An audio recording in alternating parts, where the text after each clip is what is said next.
And a warm welcome to the State of Business on our television. I'm Nishani Pigera. As usual, let's take a look at the headlines first.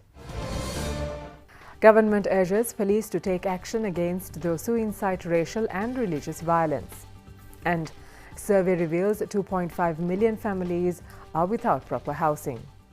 In tonight's main story, the government has taken a decision to give full powers to the police to take action against those who incite racial and religious tension. The Prime Minister Ranil Wickremesinghe said this decision was reached at this week's cabinet meeting. Making a special statement to the media at the Temple Trees, the Prime Minister said, if necessary, new laws will be introduced to tackle this issue. අපි අද ක්‍රියා කරන්නේ මේ රටේ ශ්‍රී ලාංකික සියලු දෙනාටම එක සමාන අයිතිවාසිකම් සමග සාමයෙන් ජීවත් වෙන්න අවස්ථා ලැබලා දෙන්න. මුස්ලිම් දේවස්ථාන හා ව්‍යාපාර ස්වල්පයකට පහර ගැහිම නිසා ඇති වුණේ තත්ත්වයෙන් අපි පොලිසියට දැනුම් දීලා තියෙන්නේ ඒ පිළිබඳ ක්‍රියා කළා තත්ත්වය සමතයකට පත් කරන්න. පොලිසි විභාගකට ගෙන යනවා සමහර අය උසාවියට ඉදිරිපත් කළා තියෙනවා. ඒක වැඩ කටයුත්තක්වත් අතහැරලා නැහැ කියලා මම කියන්න කැමතියි. අපි දැක්ක 2014 මේ රටේ වුණ ඒ ආගම් ભેදවල වලින් ඇති වුණ හානියට අපේ රටේ එකමුතුභාවයට හානියක් ඇති වුණා. ඒ වගේම මේ රටේ කීර්තියට හානියක් ඇති වුණා. අපි ඒ තැනට යන්න බලාපොරොත්තු වෙන්නේ නැහැ. උවමනාවක් නැහැ. ඒ කරන්න ඉඩ දෙන්නේ නැහැ. ඒ නිසා විශේෂයෙන්ම පොලිසිය හා අදාළ අනික් ආයතන සියල්ලටම නීතිය සාමය ආරක්ෂා කරන්නට ක්‍රියා කරන්නට කියලා ඉල්ලා සිටිනවා. අපිට උවමනා නම් අලුත් අදාළ නීති පාර්ලිමේන්තු ඉදිරිපත් කරලා සම්මත කරගන්නට සිදු වෙයි. Meanwhile, Finance Minister Mangala Samaraweera, issuing a statement today, criticised the recent statement by former President Mahinda Rajapaksa on the renewal of EU GSP Plus to Sri Lanka. Samaraweera said he was aware that how Rajapaksa and his advisers tried until the last minute to retain the GSP Plus facility in 2010 and lost. The statement added, quote, licking their wounds, they then sought to lie to the people by saying that he decided to not pursue the facility to avoid damage to the country's political, legal and institutional framework. He probably still can't get over those lies, so he keeps repeating them in different formulations and words even 7 years later in 2017, unquote. The Finance Minister said for this government, the GSP Plus system is a partnership that helps the nation and the people regain their due place once again on the international stage as a respected nation and a respected people standing shoulder to shoulder with the international community. He said Mahinda Rajapaksa and his advisers, instead of working to take our country to the heights that our country could have achieved soon after the conclusion of the conflict in 2009, chose to run our country to the ground.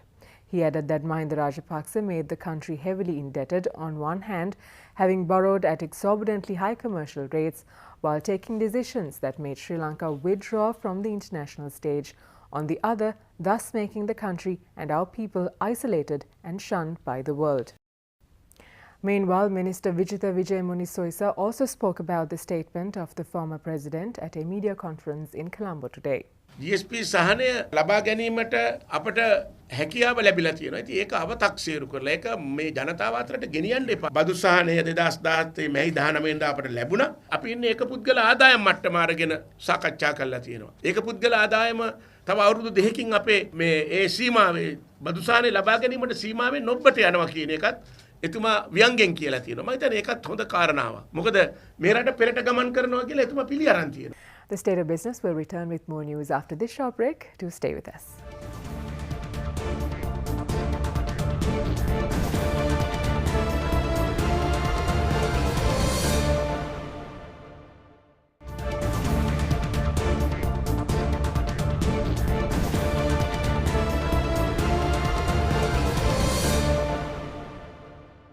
Welcome back. You're watching The State of Business.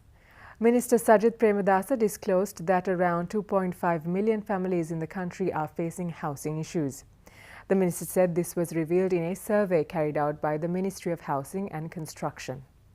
මේ සංගණනය තුලින් අද අපිට පැහැදිලි අවබෝධයක් තිබෙනවා අපේ රටේ මුළු පෞල් ප්‍රමාණය හැටියට ගණන් ගණන පෞල් ලක්ෂ 60න් මොනයම් හෝ ආකාරයක නිවාස ප්‍රශ්නයක් තිබෙනවා පෞල් ලක්ෂ 25කට. රටේම තියෙනවා తాවකාලික නිවාස 2,78,000ක්. පොල්ලතු සෙවිලි කරපු නිවාස තියෙනවා 44000ක්. තහඩු සෙවිලි කළ නිවාස තියෙනවා 4,42,000ක්. කපලාරු නොකරපු නිවාස තිබෙනවා 8,40,000ක්. අඩක් ඉදි කළ නිවාස තියෙනවා 3,86,000ක්. නිවසක් ඉදි කර ගන්නට ඉඩමක් නැති නිවසකුත් නොමැති පවුල් ඉන්නෝ 2,16,000ක්. නිවාස ඉදි කර ගැනීමට ඉඩමක් තිබෙන එනමුත් නිවසක් නොමැති පවුල් ඉන්නෝ 1,66,000ක්. Co-Cabinet spokesperson Dr. Rajitha Senaratne says the decision to hand over few aged-old post offices in the country for a hotel project was taken to preserve their archaeological and historical value. The minister pointed out Sri Lanka is not the first country to do so.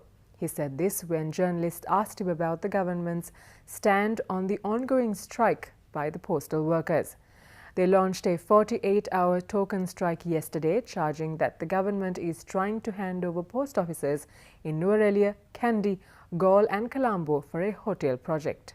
දැන් නුවරඑළිය තැපැල් කාර්ය හදලා දෙන 1893 ක හරි. ඒකේ පෞරාණික වටිනාකමකින් තියෙනවා. ඒතකොට ලෝකේ පුරා ওই වගේවා තියෙනවා. එවැනි තැපැල් කාර්යාල වල හෝටල් හදලා තියෙනවා. දැන් බලන්න වොෂින්ටන් වල තියෙන ට්‍රම්ප් ඉන්ටර්නැෂනල් හෝටලේ 1899 තැපැල් කාර්යාලය හදපු. ඒතකොට සිංගප්පූරුවේ ෆුලටන් හෝටල් එක 1826 හදපු තැපැල් කාර්යාලය. ජර්මනි එකේ සොෆිටෙල් මියුනිච් එක 1864 ඉදි කරපු එක. ඒතකොට තැපැල් කාර්යාලයත් ලස්සනට තියාගෙන ඒකේ මූණත පෙන්නලා ඒක ඇතුලේ හෝටල හදනවා.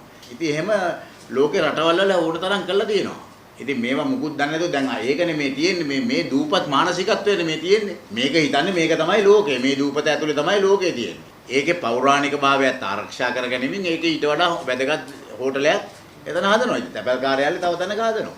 Coming up after this short break is a Stock Watch. Do stay with us for that.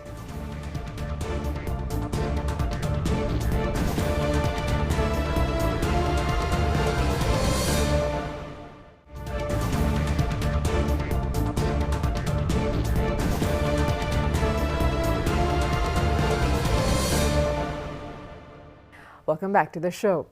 Trading at the Colombo Stock Exchange ended on a positive note today. The all share price index gained 21.33 points to close at 6,669.73 and the S&P SL20 index gained 28.31 points to close the session at 3,872.66. Turnover was 1 billion rupees and 22.1 million shares were traded. And now let's take a look at the day's forex rates.